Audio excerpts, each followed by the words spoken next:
Bem-vindo ao Fluxo, o nosso programa aqui no YouTube e no Spotify, onde a gente fala do fluxo da vida, do fluxo da odontologia. Aqui o foco é a gente fazer reflexões além da técnica, para que você, colega dentista, e também a população, caso tenha interesse, possam acompanhar pessoas extraordinárias.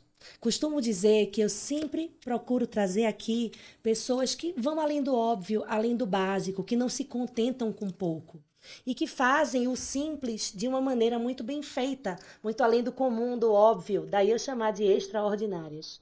E o foco é a gente fazer reflexões do passado, da atualidade, traçar projeções para o futuro, discutir questões que vão além da técnica. E hoje eu tenho a honra de ter aqui com a gente uma amiga querida, uma dentista, uma professora que eu admiro imensamente, que é a Patrícia Progiante. A honra é minha. Estou tão feliz de estar aqui com você.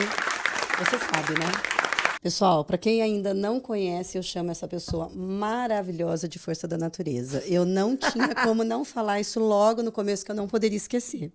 Para mim, isso é super importante. Adoro pessoas que movimentam. E você, Cecília, é uma delas. Então, para mim, é uma honra estar aqui com você. Espero poder acrescentar a você e a todos que estão aqui para a gente movimentar a odontologia.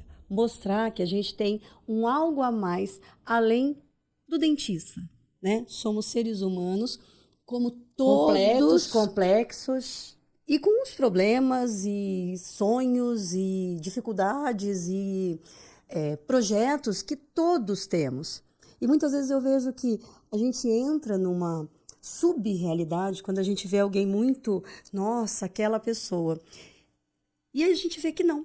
É um ser humano de carne e osso, mesmo a celebridade, né? Sempre. Nossa, isso é muito legal, isso é bem interessante, essa reflexão que você está trazendo, né? Porque, querendo ou não, a gente escolheu dar a cara a tapa, ir nas redes sociais, né? Sair das quatro paredes da sala de aula, Sim. fazer cursos online, comunidade, mentoria, né? Isso traz muitos frutos legais, mas traz muita exposição também. Sim. Né? E, às vezes, quem está do outro lado esquece que tem um ser humano do lado de cá. Né?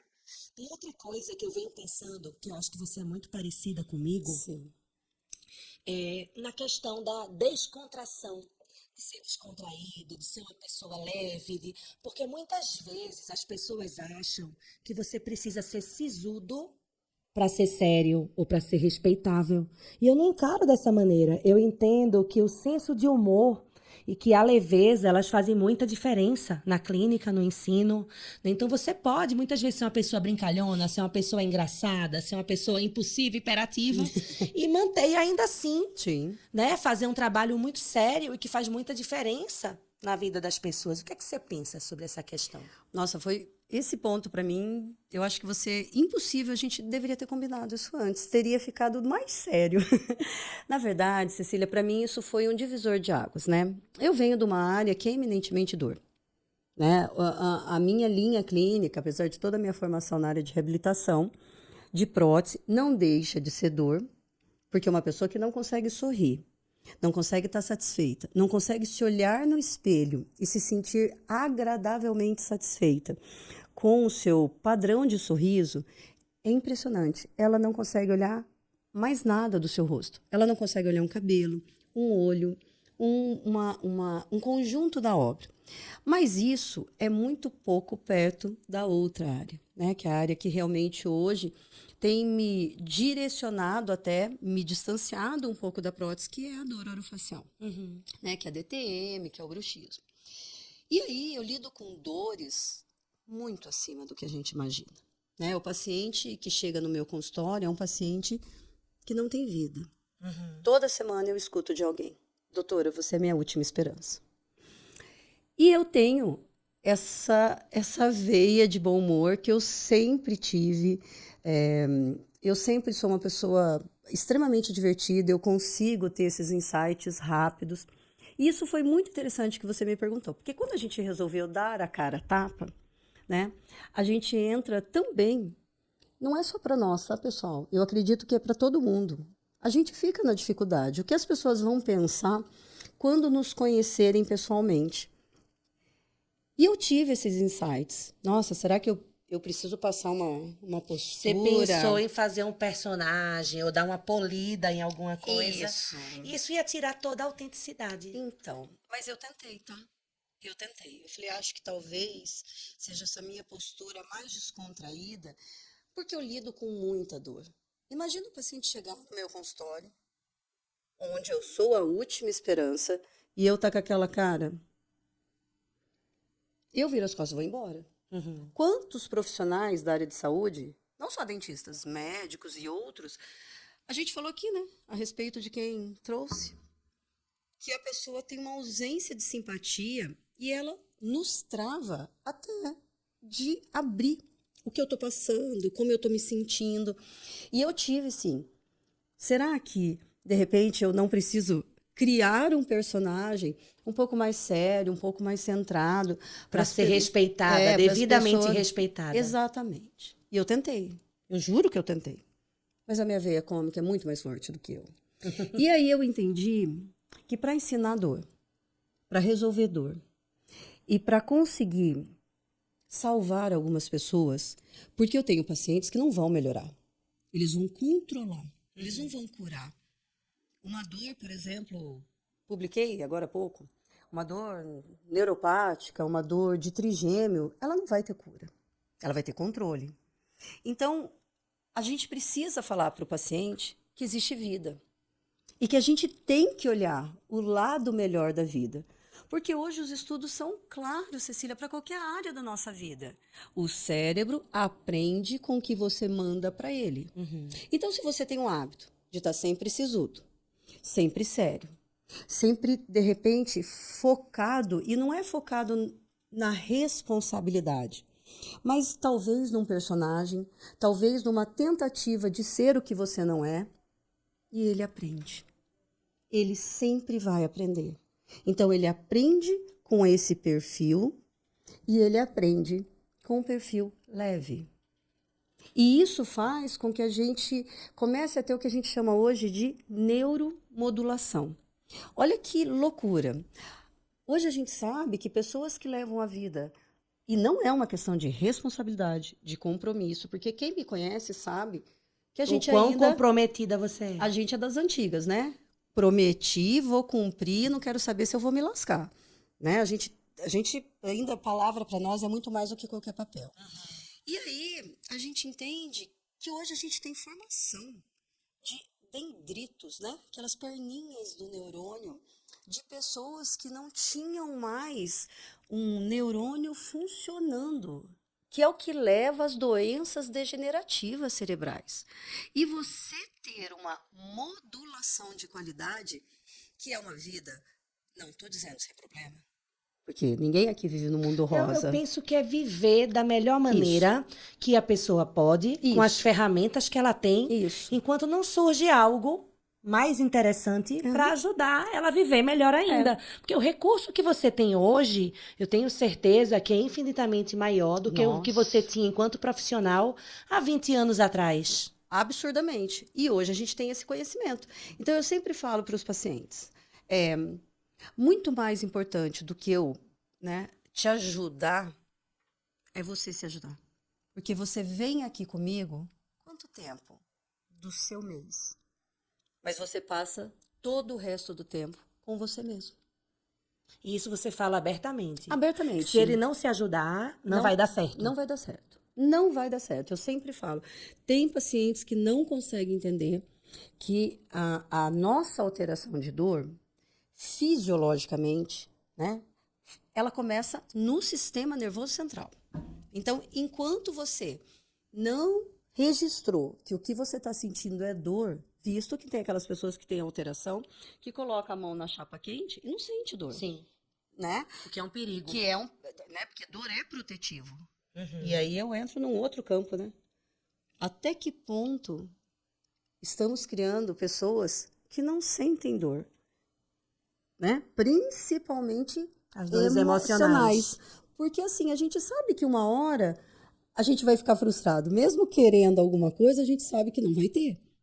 E tá tudo bem, o que que vai fazer? Isso, inclusive, pode ser a força motriz para mudar essa realidade. É impressionante, assim, eu tenho um perfil de pacientes que são pacientes que a gente chama de, hoje, catastróficos, que são fáceis de serem identificados, que modulam mal, ou seja, eles têm o mesmo problema que nós temos, mas para eles esse problema é um caos. E nós temos já um desenvolvimento de estudo do fenótipo, que aí é dor mesmo. Pessoas que vamos colocar aí nós duas, numa cólica menstrual, vamos ter dor, né, de desconforto, mas tem pessoas que realmente, mesmo tendo o mesmo sintoma, sem somar outros problemas, como endometriose, coisas assim. Vamos falar de cólica normal, menstrual, contração uterina, que a dor é exacerbadíssima. E que durante muito tempo na odontologia a gente chamou de paciente petit, né? Poliqueixoso. Exatamente. E que hoje a gente sabe que não. Que é um Essa paciente... pessoa sente diferente. Sente. Ela percebe diferente. Eu vejo um paralelo muito forte com o que você está falando com o paciente de hipossalivação. Porque a produção salivar, ela começa no sistema nervoso. A glândula, eu digo que a caixa d'água, Isso. né, digamos assim, o registro está no sistema nervoso, a caixa d'água é a glândula e a torneira é a saída da glândula. Então, às vezes, a glândula está perfeita. O problema é que o registro está fechado. Se o sistema nervoso, ele está com adrenalina, com cortisol em alta, a pessoa está estressada, está sob tensão, é uma proteção ter menos saliva, porque nessa reação de luta e fuga, se a pessoa está cheia de saliva, ela engasga. Né? É uma coisa protetiva. Sim. Do mesmo jeito que o nosso sistema nervoso, ele não vai deixar seu intestino funcionando normal, você na hora de uma tensão. Não vai. Né? Vai colocar energia para onde é necessário, para o cérebro e para o músculo. Então, todo o resto sofre. E a glândula salivar de uma pessoa estressada sofre. Por outro lado, o paciente com hipossalivação, tem pessoas que vão ter o mesmo grau de hipossalivação, João e Maria. Certo. E um vai sofrer imensamente, enquanto o outro tem uma postura mais positiva, mais tranquila frente àquilo. Sim. Então, a gente está falando de gente. De gente. Está falando de gente. As pessoas encaram os problemas de forma diferente. É essa minha eterna busca com todos que estão ao meu redor. Então, depois dessa minha tentativa de fazer um modelete, Patrícia, para ganhar uma autoridade, eu virei e falei, não dá. Você eu mesma. Não dá, não dá. Se nota de R$3, não tem condições, não é comigo. Eu já tenho, acho que, tempo e idade suficiente, tempo de formada, tempo de vida, de resolução, de prova social de quem eu sou na profissão, para precisar mudar quem eu sou, para que as pessoas me respeitem ou não dentro de um modelo pré-formado delas.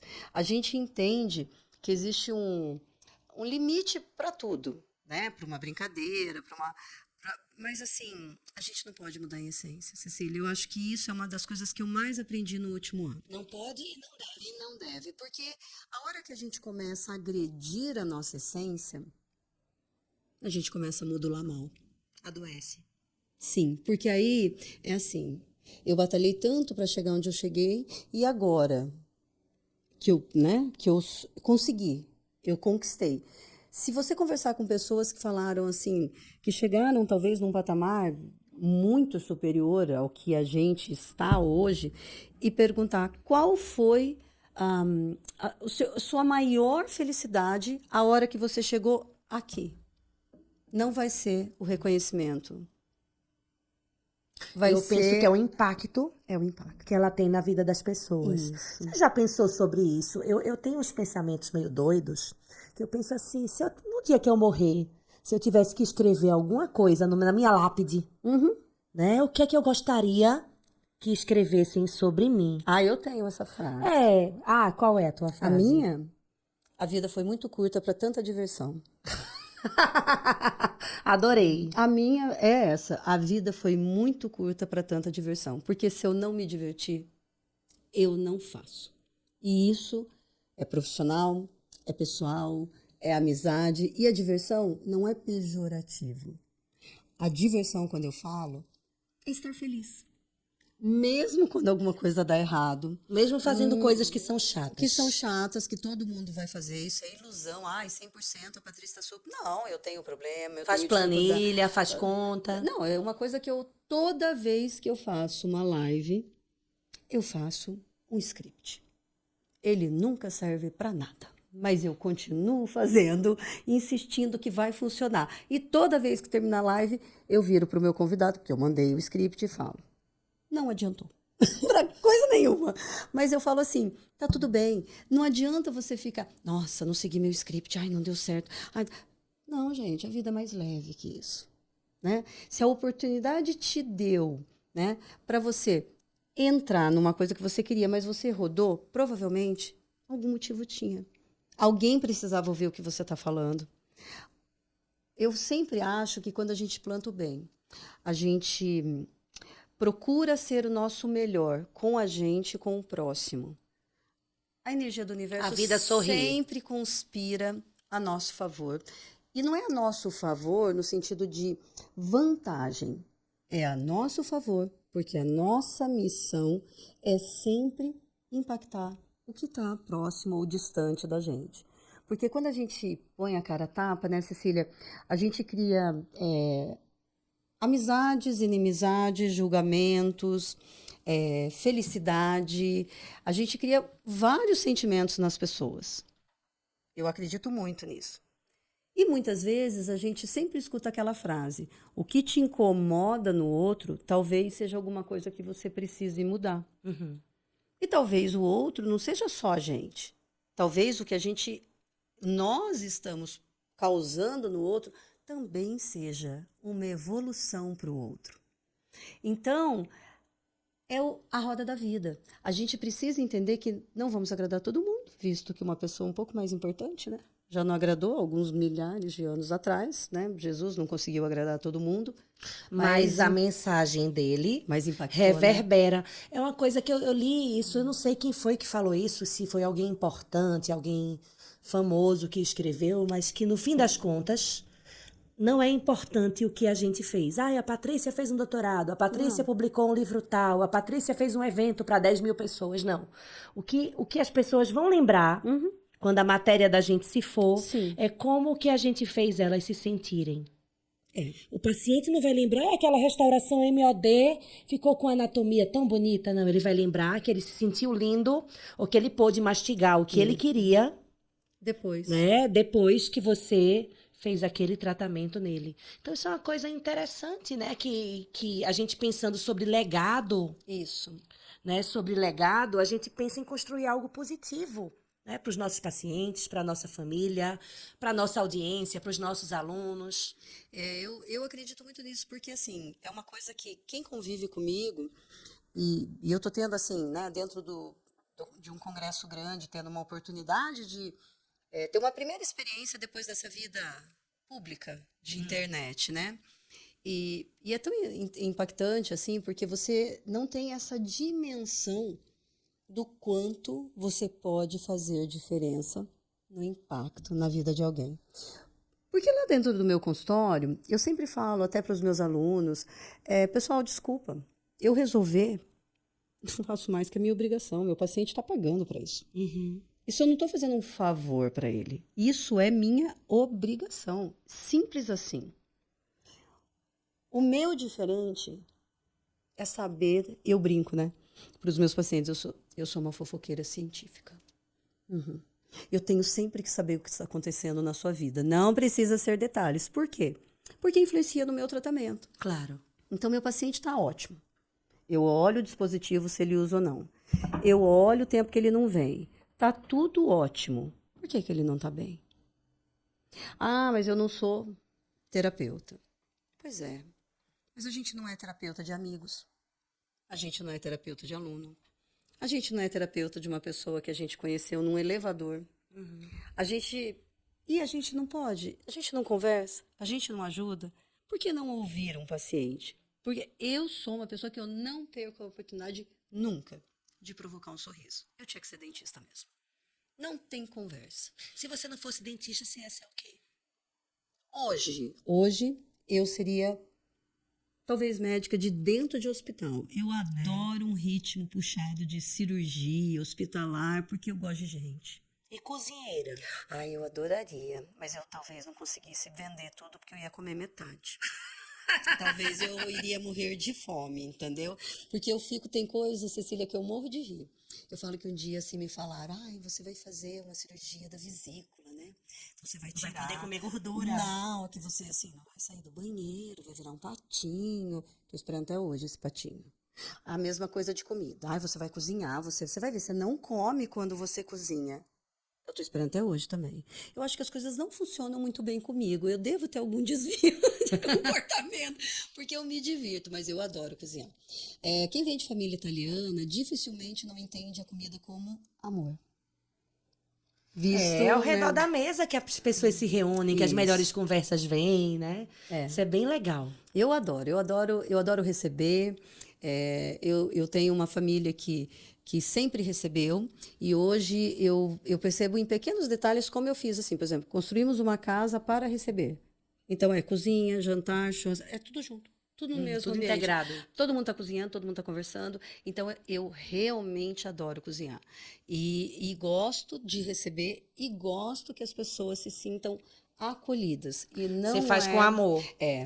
E aí, conta um pouquinho, Patrícia, você tem um projeto, você participa de um projeto maior, com pacientes dependentes químicos, e você está na cozinha, esse projeto. Conta um pouquinho. A gente tem um grupo de ação social, né, que ele veio migrando de uma época que eu tinha uma ação mais efetiva dentro da igreja, e aí com responsabilidades e algumas coisas que não foram interessantes para mim. Eu acho que é aquilo que a gente falou, a gente não muda a nossa essência no que a gente acredita, mas eu sempre acredito que se a gente passar por essa vida sem poder retribuir um pouquinho do dom que Deus nos deu, é uma vida de desperdício. Me desculpa quem não pensa assim. E aí a gente tinha, né, um grupo maior que ia em ações com crianças, né, com outras instituições.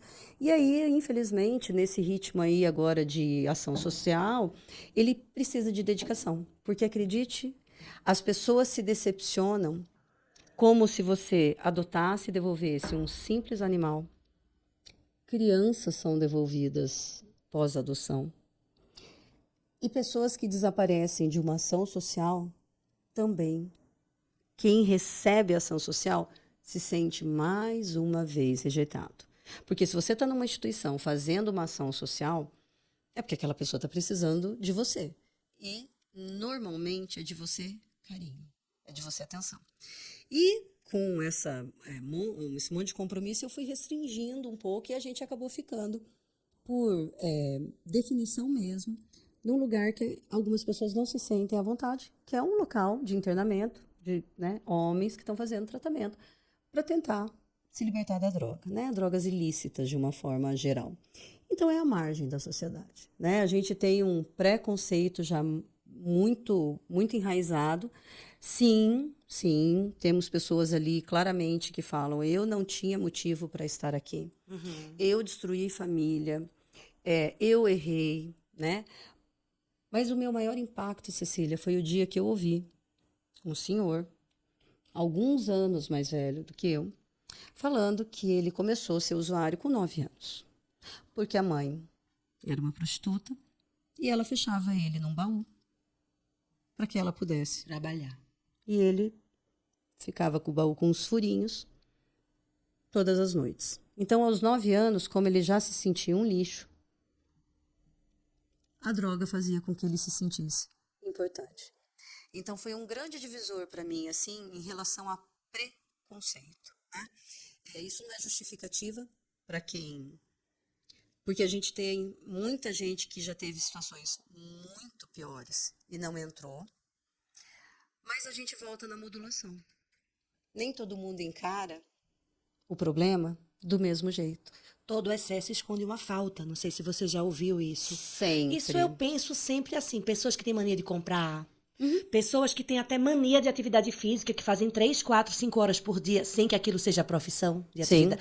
Então, assim, todo excesso esconde muitas vezes a falta de algo que talvez aquela pessoa não saiba nem o que é. Eu não acho que às né? vezes não, eu acho que é sempre. Né? Tudo que é demais faz mal.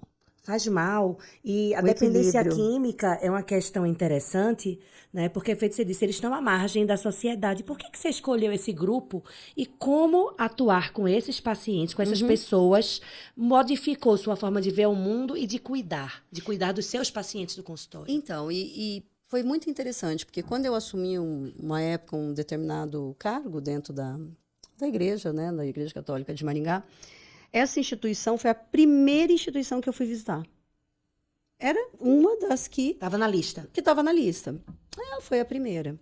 E foi muito interessante, porque eu saí dessa instituição, parei o carro, liguei para a pessoa que me indicou e falei: muito obrigada. Hoje eu entendi por que que Deus me colocou aqui. Odontologia é um dom. Eu faço esse dom crescer muito porque eu estudo. É uma responsabilidade que eu tenho com quem está lá comigo. Então, isso é meu. Mas eu entendi que eu posso modificar. E não é por causa da minha profissão. É por ser quem eu sou. E aí a gente começou a ir lá. Tem muitas pessoas que não se sentiam à vontade. E é interessante, Cecília. A gente vai uma vez por mês. Eu fico na cozinha. É uma equipe pequena, onde tem pessoas que fazem dinâmica, ou seja, é um grupo eclético, cada um na sua profissão. Hoje eu tenho ex-alunos de graduação que estão lá comigo, colegas, gente que trabalha comigo. É muito interessante, assim, é um grupo extremamente eclético, mas que um vai muito bem na dinâmica, o outro não coordena a dinâmica, mas vai super bem de estar lá, alegrando. E realmente o pessoal, e acabo eu, meu esposo, ficando na cozinha, né, que eu brinco que tem tudo a ver com a minha profissão, e continua sendo de alguma forma amor. Eu tenho muito pouco perto dos outros contato com eles, mas a instituição deixa muito claro que quando a gente vai, muda o clima da instituição. E a gente vê isso claramente. Por exemplo, lá você não é obrigado a ficar. Você faz uma entrevista, o paciente. Então você pode a qualquer momento pedir para ir embora. Abre-se o portão e você vai embora. E aí, pessoas novas que não nos conhecem, porque a gente vai uma vez por mês, gostaria demais, não consigo. Uma pessoa nova uma vez falou assim: nossa, mas eu não entendia que o pessoal falava assim, ai, o pessoal lá Raízes da Esperança, da parte, todo mundo preparado e esperando. Nossa, mas o que esse povo tem de, né? Porque não só somos nós, tem mais grupos que vão, né? E aí, no final desse dia que a gente estava, ele virou e falou assim: hoje eu entendo. Eu continuo não sabendo o que vocês trazem, mas a verdade é que o que vocês trazem nos enche de amor.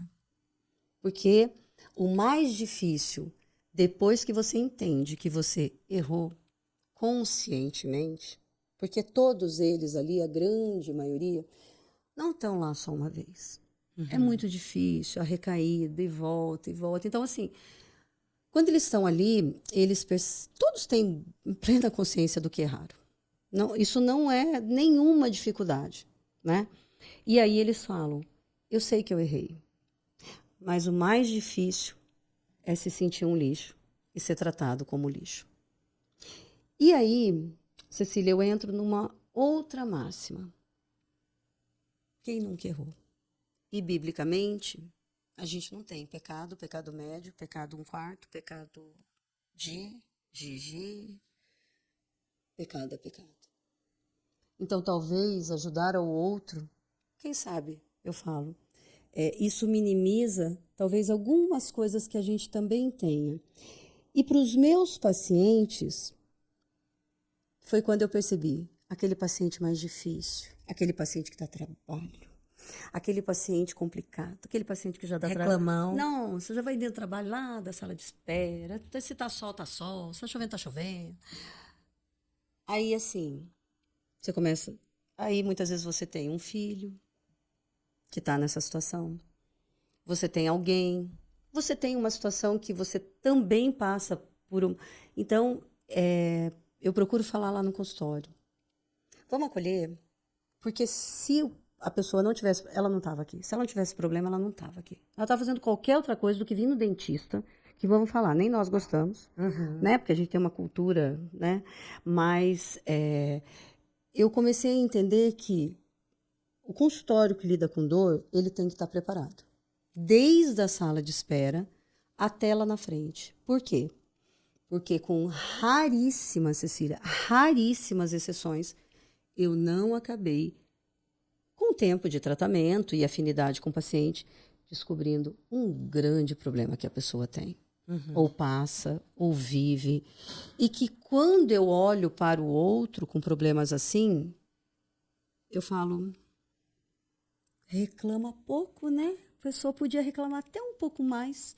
Eu tive pacientes que, assim, o esposo teve, né, teve que cortar o pé e um pedaço e a pessoa se enganou e deu numa caixa. A paciente grávida. O marido em coma. Imagina a minha cara, a pessoa me contando isso. A hora que ela saiu, eu falei, ela pode reclamar, né, gente? Ela pode reclamar. Ela pode reclamar. Aí eu brinco com as meninas, olha, essa quando ligada no problema, você pode deixar. É porque as dores crônicas, elas são sempre dores da alma, né? Ou elas podem não ter surgido ali, mas elas enraizam ali. Sim. Tipo uma trepadeira, Ela que enraiza no muro, vai. né? Então ela vai enraizando na alma. E eu acho que para trabalhar nessa área, você tem que ser uma pessoa, independente da religião, espiritualizada. Muito. Uma pessoa generosa, porque senão você desiste. Desiste. Senão você vai ficando amargo, azedo, e você não consegue cuidar nem de você, quanto mais do outro. Então você desiste, né? Então eu acredito que isso é uma coisa muito importante. E aí, É você se conhecer, você gostar do que faz. E aí eu ia te perguntar justamente isso. Você é uma clínica do mocho. sou. Eu vivo de consultório. Mocho não é dentista do dedo seco, que a gente chama DDS. Não. Dentista do dedo seco. Não, você tá lá com a luva atuando. Todo dia. O que é que fez você querer uma educação formal? Especialização, mestrado, doutorado, pós-doutorado, e ir para a sala de aula. O que é que aconteceu? Então, eu não sei, assim, eu falo que a ideia me atropelou. Porque eu saí da faculdade, a minha história é bem engraçada. Eu saí da faculdade, eu queria odontopediatria. Você vê que deu super certo, né? Prótese e DTM, tá ali, né? Nada a ver. Nada a ver. E aí eu entrei, eu me formei, eu entrei no exército. E no primeiro ano de exército, eu fiz a prova de odontopediatria. Passei, mas aí não tive... Você tinha aquele contrato de 8 anos no Exatamente. E aí não me liberaram, tal, eu deixei passar. Falei, também tem um ano de formada, vou seguir minha vida. E aí foi muito engraçado, porque eu trabalhava no exército e num consultório lá na periferia de Curitiba, que era muito diferente, né, o nível. E nesse consultório eu tinha um colega que trabalhava comigo, que ele ganhava sempre muito mais que eu, porque ele fazia prótese. Falei, não. Agora não vou ficar para trás, não. Agora peguei ar, vou fazer prótese, né? E eu sempre brinco com os alunos, não escolha, deixa que a vida vai escolher. Pode ficar tranquilo, ela vai te levar. No momento certo. E aí a gente só não gosta do que a gente não sabe fazer. Mas olha só, teve algumas coisas que eu fiz que naquele momento faziam muito sentido. Sim. E que fez muita diferença, inclusive em outros conhecimentos que vieram depois. Eu digo que são degraus de uma escada. Sim. Né? Porque me deixaram pronta para aproveitar outras oportunidades que vinham depois. Mas aquilo até eu parei de fazer. Por exemplo, muita gente que está aqui talvez não saiba que assim que eu me formei, eu fui fazer odontogeriatria, mas eu fui estudar também DTM e dor. E eu não atuo hoje em DTM dor porque essa área evoluiu tanto e modificou tanto nos últimos 20 anos, né? Que eu até abri mão, não é fazer uma placa, eu sei fazer placa, mas eu abri mão de atuar nessa área porque eu entendo que o paciente com um problema importante instalado, ele precisa de um especialista. O clínico, ele até pode fazer um diagnóstico básico, ele precisa fazer, e eu quero falar com você sobre isso. Mas a gente precisa, em algumas situações, encaminhar, entendeu? O nosso limite. Sim. Então, atuar com DTM, naquele início, me deu uma visão global do paciente, né? E apesar de não atuar nessa área, eu sou muito grata a esse conhecimento. Então, às vezes, a pessoa tem aquela ideia de até que a morte os separe, do tipo assim, eu fiz especialização em prótese. Vou ficar lá. Vou ficar lá. Se um dia aquilo não fizer mais sentido para mim, mas eu vou ficar lá, porque eu escolhi. Parece que se você largar o mundo, acabou. Um fardo. Não é? E eu acho que em momentos diferentes, por exemplo, Eu, como odontogeriatra, fiz pós em prótese. Eu trabalho com prótese ainda, eu faço prótese removível. Mas chegou uma hora que as reabilitações grandes, pesadas, estavam me cansando, porque demandam uma reabilitação muito grande, demanda um esforço, uma energia. Muito E como eu bom. sou professora e trabalho em home care, então tá no consultório com a reabilitação grande estava sendo desgastante. Aí eu pensei com meus botões assim, eu vou parar de fazer isso, eu vou encaminhar isso Tá tudo bem? para algum colega, ou eu vou ter um dentista na equipe. Aham. Né? Quando eu parei de fazer prótese e reabilitações fixas, eu lembro que minha mãe fazia, minha filha, mas é isso que dá dinheiro. Eu Né? tenho uma percepção sobre isso. É isso que dá dinheiro. No final das contas, fazendo outros procedimentos, porque às vezes eu gastava 10, 12 sessões ali, fazendo outros procedimentos de uma sessão só, uma profilaxia. Eu estava ganhando a mesma coisa, não estava me desgastando física e mentalmente, Sim. né? Então, é uma coisa que a gente precisa pensar. Não é só fazer o que a gente gosta, não é isso. Mas entender que a gente não precisa fazer sempre a mesma coisa e que ao longo da trajetória da gente isso vai mudar. Por exemplo, eu saí da faculdade querendo odontopediatria. Na DTM hoje, eu atendia 10 crianças por ano. Hoje eu atendo 10 por mês. Tá aumentando. Muito. Gritantemente. Então, aquele meu conhecimento lá atrás eu acabo não tratando, porque ou a gente vai encaminhar para ortopedia, ortodontia, mas nunca eu perdi aquele conhecimento. E aí eu fui fazer prótese, comecei a gostar de prótese. Me chamaram para ser monitor, uma vida tranquila. Morava em Curitiba, fazia mestrado em Campinas e ia ser monitor em Maringá, sossegado. Um triângulo. Né? Assim, uma vida plena, né? A gente não tinha problema nenhum. Avião era fácil, barato, né? Nós estamos falando de 28 anos atrás. Uhum. Né? Eu tenho 30 anos de formado, indo para 31. E aí, com essa... sendo monitora, né? Os professores falaram, você não vai fazer mestrado. Aí fui fazer mestrado. Você seguiu o conselho, não era seu sonho. Não, eu já tinha feito SP de DTM, né? Especialização de prótese. Fiz de DTM porque aconteceu comigo. Eu fui fazer uma ressonância 1h da manhã, na época eu trabalhava no exército, porque eu jurava que eu tinha um tumor no cérebro. E era cefaleia, tipo tensional, né?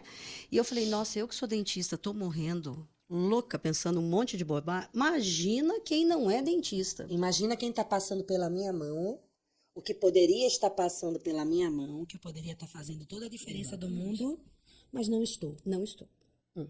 Aí resolvi fazer mestrado. Aí desandou, né? Aí desandou, porque aí conheci o Marcelo, né? Marcelo Luquezzi. Meu orientador, né? Aí é coisa. Aí realmente eu entendi o que era saber. Eu falei, eu quero saber assim. Que sorte que você teve. Muita. Porque o Marcelo não é nem só como professor. A gente já como passou, professor, né? como clínico, mas ele é um ser humano encantador. Eu falo assim que eu não teria vergonha na cara se eu não acolhesse os meus alunos, como eu acolho, todos têm meu telefone, me ligam, eu recebo na minha casa. Por quê?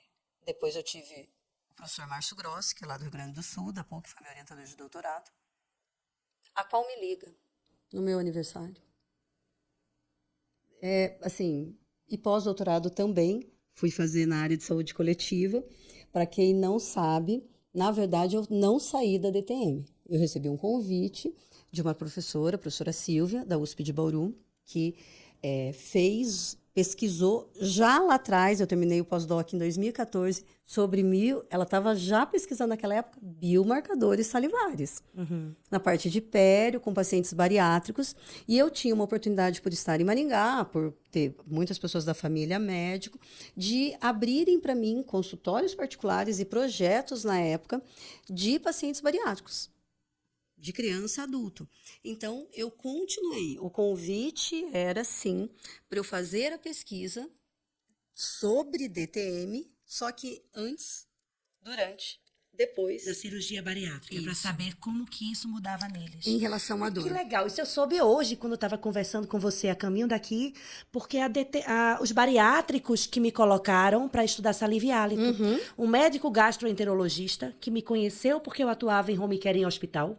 Para você ver como uma coisa vai direcionando para outra, se a gente souber dizer o sim. Se a gente permitir.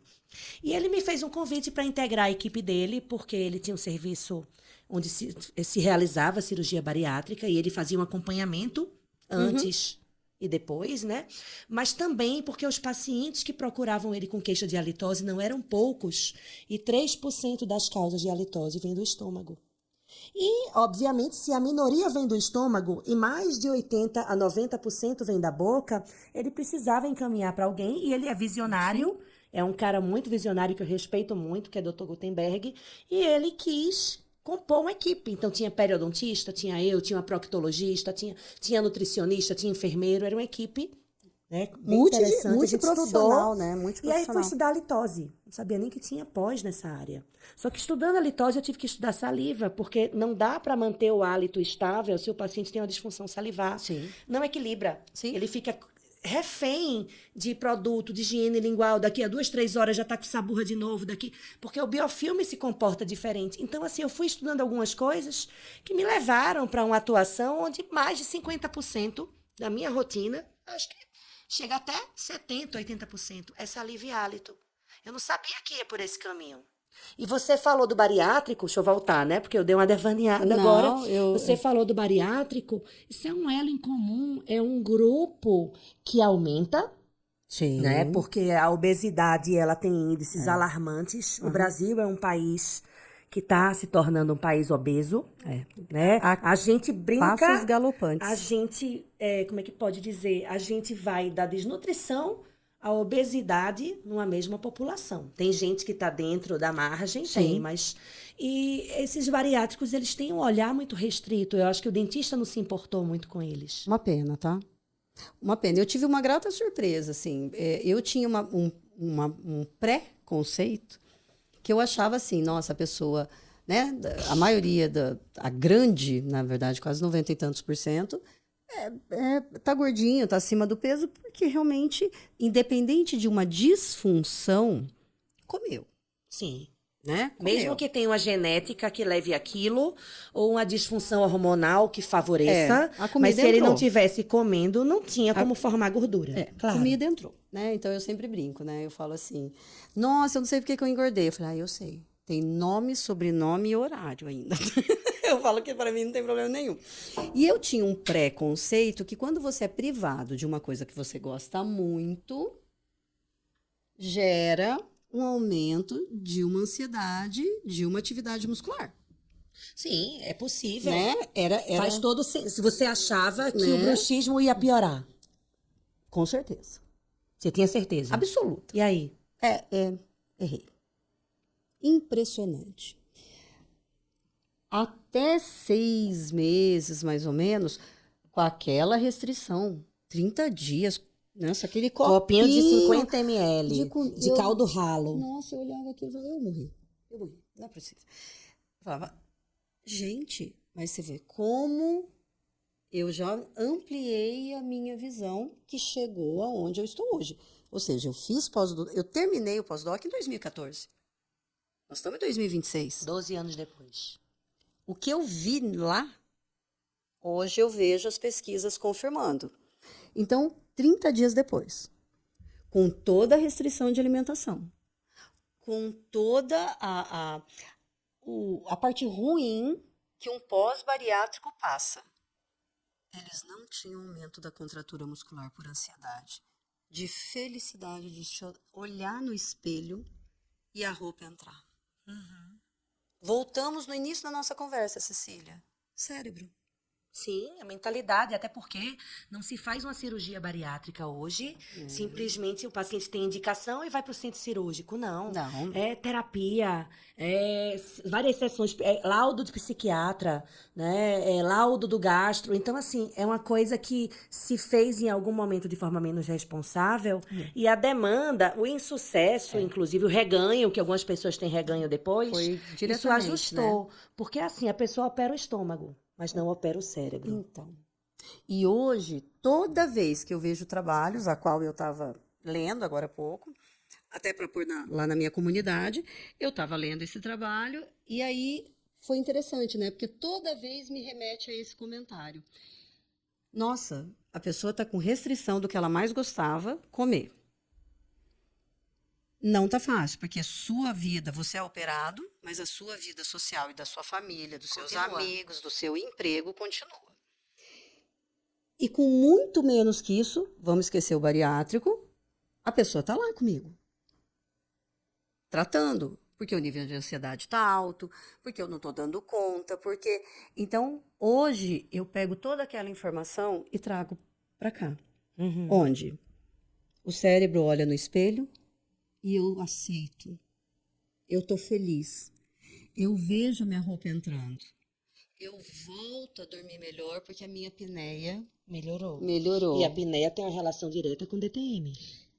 Refluxo, apneia. Eu falo que hoje, para mim, Patrícia, apesar de sermos o primeiro país do mundo em depressão, E ansiedade.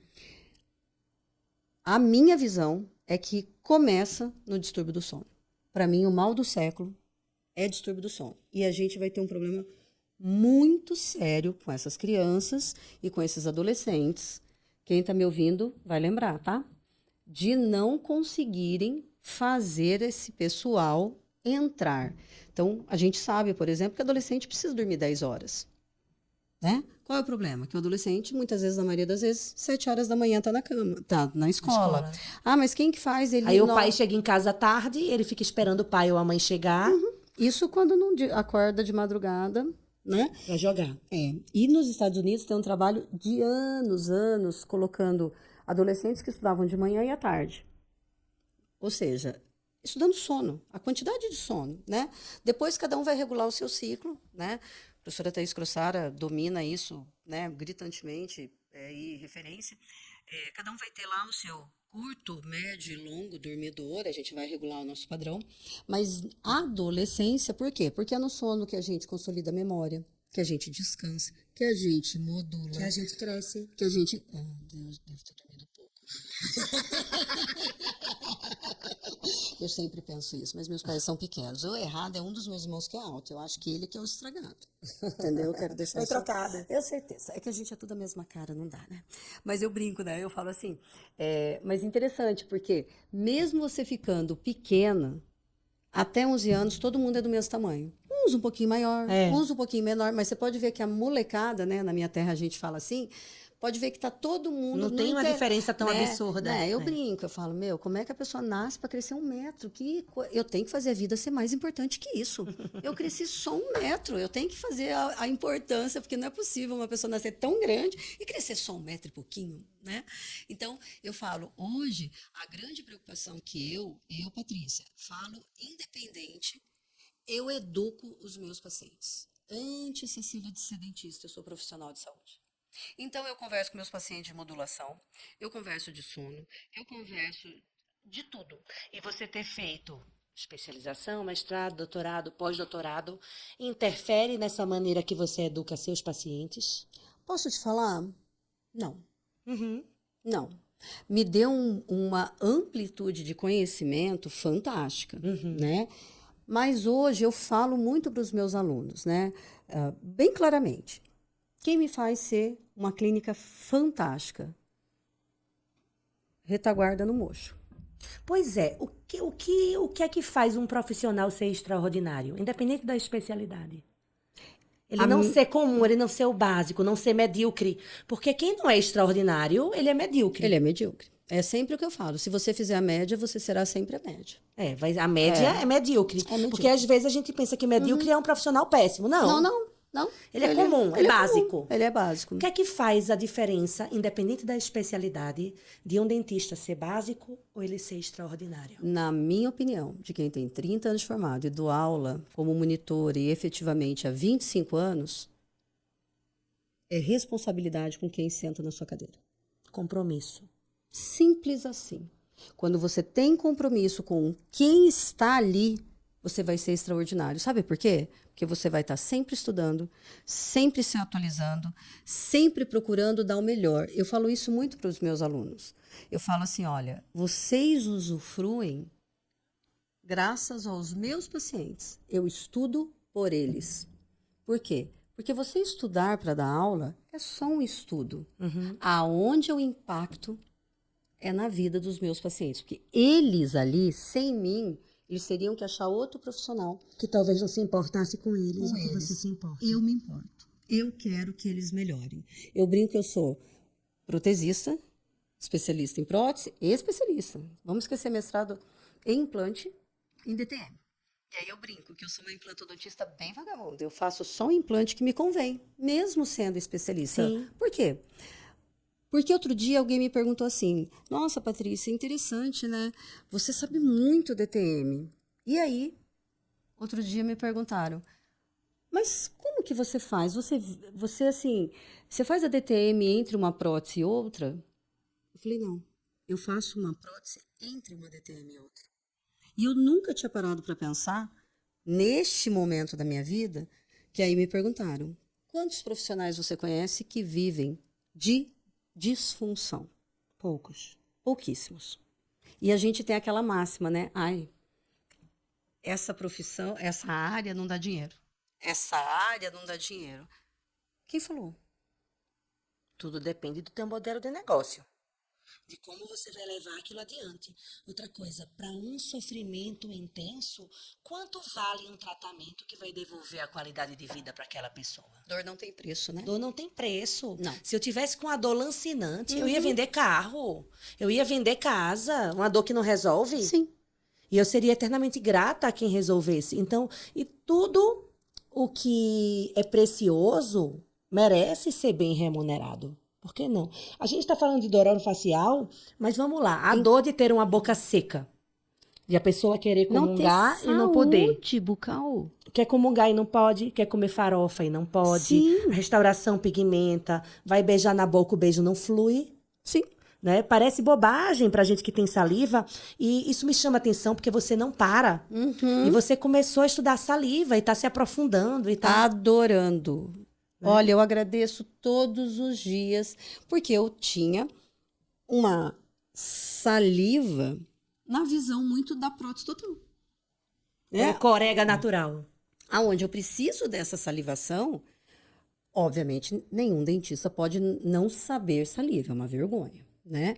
Mas você vê, com tanto que eu gosto de estudar, eu sabia dentro do meu limite de atuação, né? E aí, principalmente por causa dos idosos, né? Que a grande maioria... Tá em polifarmácia. Polifarmácia. Aí não bebe água. Oclusão ruim. Oclusão Pra ruim. mastigar, né? Piora a DTM. Porque aí vai aumentar a atividade para ver se, né, o corpo tenta fazer de tudo que é jeito para estimular aquela salivação. Começa a apertar os dentes. É uma luta fisiológica para que dê certo. Você vê isso? Pacientes com boca seca começar um bruxismo cêntrico, muitas vezes. Eu não tenho uma casuística, Cecília, como você. Então, eu vou falar da minha casuística. Até começar a estudar, a minha rotina de anamnese era muito comum em pacientes de prótese total. Né? O paciente está com a prótese, não emagreceu, está reembasada, está em controle comigo. Por que ela não está parando? Então, a primeira coisa que eu pesquiso é saliva. Essa é minha vida, tá? Isso sempre foi assim. Não tem saliva. Ótimo. Então, vamos lá. Quer dizer, ótimo não, né? Péssimo. Péssimo. Mas assim, então, ó, vou revisar a medicação. Porque muitas vezes ele começa a tomar algumas coisas. Como é meu paciente? Por conta própria.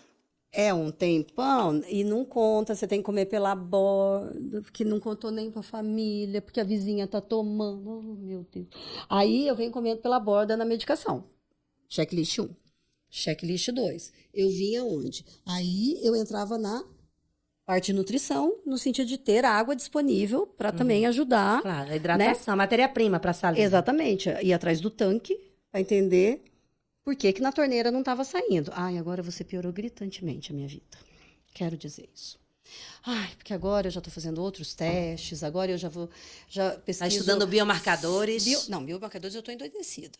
Estou alucinada. Porque, você vê, no Japão, a grande maioria não colhe mais sangue. Sim. A gente não pode estar tão atrasado. Não, o meu filho, o meu neto, ele vai olhar e vai falar assim, nossa, naquela época de vovó colhia sangue. Meu Deus, que coisa pré-histórica. Igual a gente dizer que a gente levantava para mudar o canal da televisão. E isso só faz 25 anos. Sim. Porque até 25, 30 anos atrás, eu levantava para mudar o canal da televisão.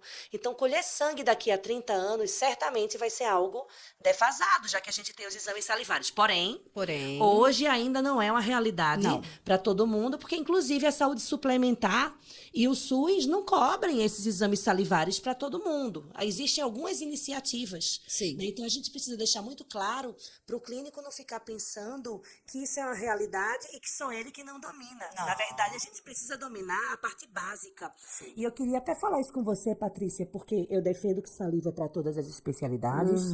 E você tem uma bandeira que eu valorizo muito e que eu acho muito útil, muito necessária, é que o conhecimento de DTM, ele é indispensável para todas as especialidades. Sim. Porque eu posso até não tratar. Aliás, é super importante a gente saber o limite.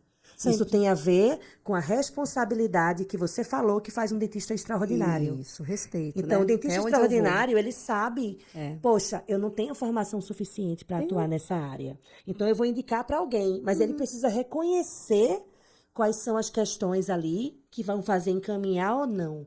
Conta um pouquinho dessa questão do DTM para todos. Então, atuando aí há 26 anos, e hoje, com muita tristeza, né, vejo todo paciente com grandes reclamações chega no meu consultório com uma placa, com um diagnóstico, que aí é a primeira coisa que eu pergunto. Ok, qual o seu diagnóstico? Você fez uma placa. Para quê? Qual o seu diagnóstico? Qual o nome do que você tem? Aí eu escuto assim, eu tenho bruxismo. Eu falo, o que mais? Não, porque hoje para nós é muito mais importante que horas. Você faz no sono ou de dia? Né? Eu vejo lá um paciente onde gritantemente o bruxismo dele é em vigília. Aí ele usa a placa toda noite e continua quebrando os dentes. Aí o dentista não sabe que horas quebrou. Porque o paciente falar que quebrou de noite, há de convir comigo que você deveria deitar o paciente para ver o que está acontecendo. Fora distúrbio do sono. Inclusive para ver a oclusão dele deitado, né? Mas vamos lá. Nem entremos nessa problemática. Aí o paciente quebra de dia, você deita o paciente, ele anda deitado? Então, assim, que horas você quebrou? Ai, todo paciente fala que quebrou comendo um pãozinho. E pode ter sido mesmo, gente. Tava trincado. Respeite o que o paciente fala. E pare de achar que você é soberano. Escute, o teu paciente está contando para você o que está acontecendo, mas você já quer adivinhar. Por quê? Porque vamos falar a verdade? Realizar um dispositivo interoclusal perto do que a odontologia faz é fácil. É pé nas costas, né? Vamos falar.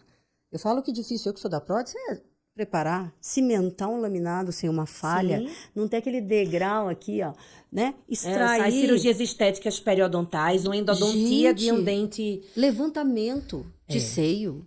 Fazer uma placa é fácil. Um dispositivo interoclusal, porque tem os plaqueiros, né? Tem. E tá tudo bem. Então, assim, aí eu entro na máxima. Você vai plantar um pé de si, nasceu um monte de quase, né? Vai plantar um pé de si, vai nascer um monte de quase. Porque eu vou ver se dá certo. Eu quase acertei, porque eu também não sei se dá errado, eu não sei, se dá certo, eu não sei. E aí eu desenvolvi um propósito ferrenho. Estou escrevendo um livro que é DTM para todos. Eu acho necessário, se você vai tratar, se você não vai tratar, tá tudo certo, como eu, que sou implantodontista, poderia fazer tudo de implante, e na minha responsabilidade e respeito ao meu, eu faço até aqui. Então, esse livro tem o objetivo de que todo profissional da área de saúde vai abrir esse livro, vai entender o que o paciente dele está dando de sinal e sintoma, ele vai conseguir falar, opa, esse eu posso tratar, ou eu não quero tratar, esse eu posso só liberar a musculatura e fazer a minha reabilitação, tanto que terei assim, uma certa dificuldade, porque agora, além de chamar médicos para falarem sobre a visão de cada especialidade que influencia ou é influenciada pela DTM, eu chamei os profissionais, colegas de todas as áreas, inclusive odontopediatria. Por quê? Porque a partir de 5 anos, gente, todo mundo aperta e range. E hoje o bruxismo é um comportamento motor, não é uma doença. Então, não quer dizer que só porque você range, você obrigatoriamente tem que estar com uma placa. Lembra que a gente falou aqui no começo? Hoje eu atendo muito mais. Era 10 por ano, agora é 10 por mês. Que De criança. A criança senta na minha cadeira, os pais estão falando que ela está rangendo, escuta. Lógico, vai ser fazer um rastreamento, desvio, toda a parte, né, né, aérea ali. Mas você olha, não tem desgaste dentário. Uhum. Aí você fala assim, Compensatório. gente, vamos observar. Vamos Acabou. preservar. Tá Isso é uma tudo coisa bem. interessante. Se você não sabe exatamente o que está acontecendo, se não está causando dano, né? Se talvez intervir seja mais lesivo do que preservar, preserva. Né? E eu queria, para a gente fechar, minha amiga, olha, Meu Deus. passou de 1 hora, porque a conversa é boa, a conversa boa. é rica. É boa. Mas a conversa é rica. Aliás, isso eu digo para você, eu digo para vários que vieram aqui, porque eu só vou chamar para cá para dividir esse momento comigo quem me enriquece. Sempre, né? De verdade. Eu nunca vou chamar alguém que eu não conheço, Não dá. que eu não acompanho, que eu não respeito, porque a conversa vai travar. A conversa vai travar. E eu nunca conversei com você para não sair mais rica. Ou de conhecimento, Eu agradeço. ou emocionalmente, ou de autoestima, né? Então isso é muito positivo, muito legal, né? E eu vejo, você já falou aqui várias mudanças na odontologia. Sim. A odontologia que você via há 30 anos atrás, o que você viu hoje, aliás, vamos pensar em 5 anos atrás. 5 anos, tá?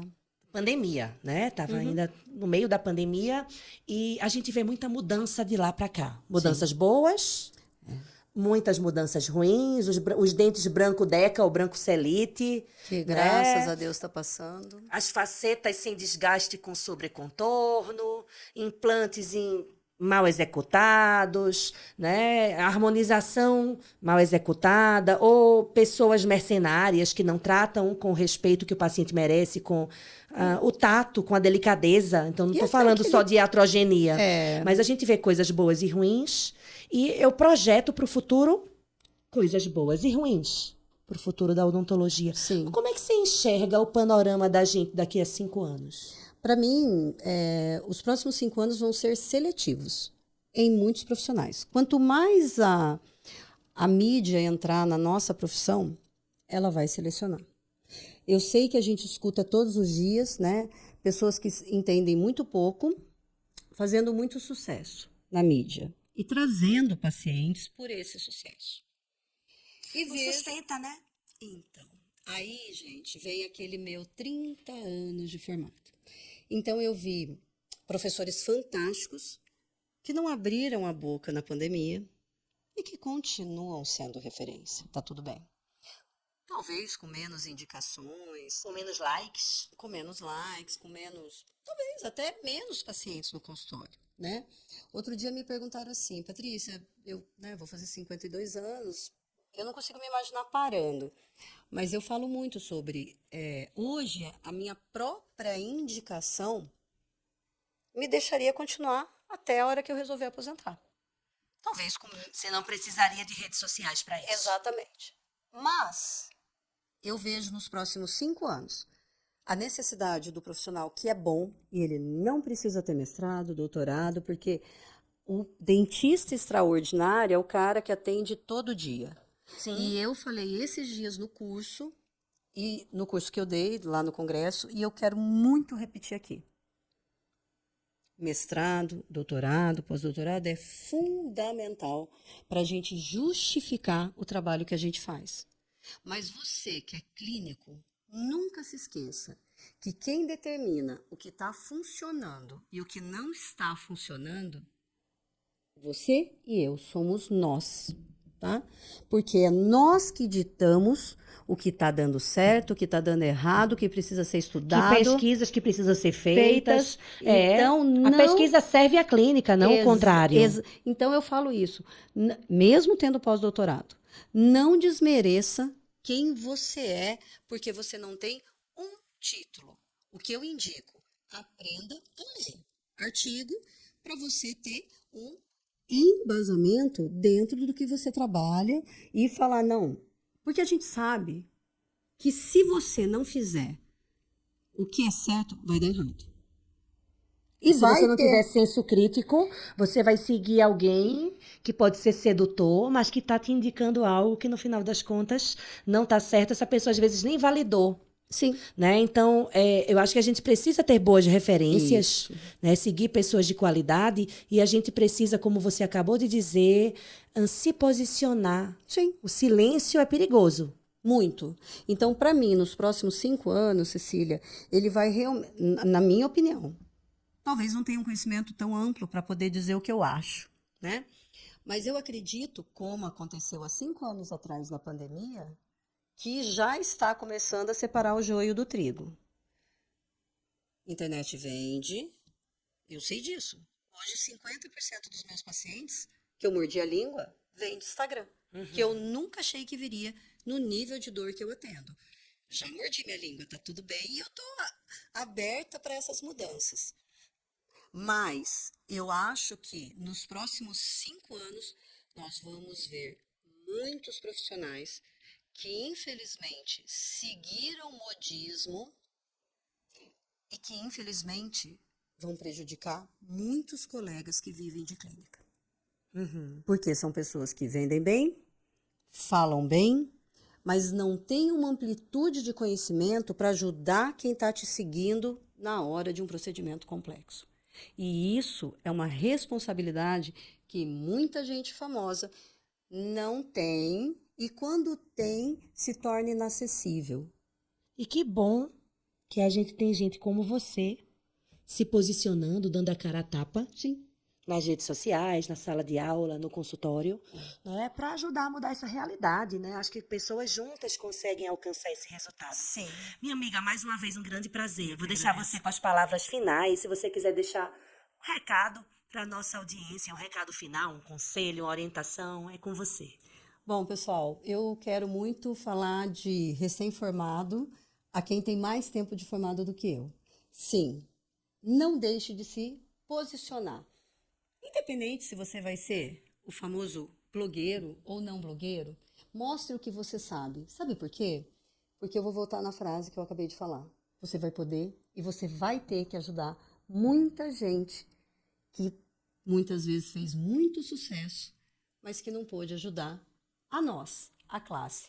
Porque o problema vai vir. Então não tenha vergonha, se posicione, fale o que você sabe. Nunca é tarde, faça na sua velocidade, mas principalmente divirta-se. Fique feliz. Eu continuo me divertindo. Tem coisa que eu faço que dá errado, morro de dar risada. Tem coisa que eu faço que dá certo. E ainda me surpreendo quando alguém fala: nossa, você é a Patrícia Progiante. Sou sim, desde que nasci e estou aqui para ajudar todo mundo que precisar, aonde eu puder contribuir. É por aí, minha amiga. Maravilhosa, maravilhoso ouvir você. Né? Queria agradecer sua participação, a parceria. Quero agradecer quem está assistindo a gente, né, que chegou até aqui. Tenho certeza que a gente trouxe reflexões interessantes. Comenta se você discorda de algo, se você tem uma visão diferente, ou se você concorda. Qual foi o insight mais poderoso que a gente teve? Então, esse feedback é muito importante. O compartilhamento também dessa informação é muito importante. Se a gente trouxe algo de valor para você, divulga para os seus amigos, para as pessoas que você gostaria que tivessem acesso também, para ajudar a nossa voz a ter mais eco. Então, eu conto também com essa sua cooperação e te espero nos próximos programas. Um beijo e fique com Deus!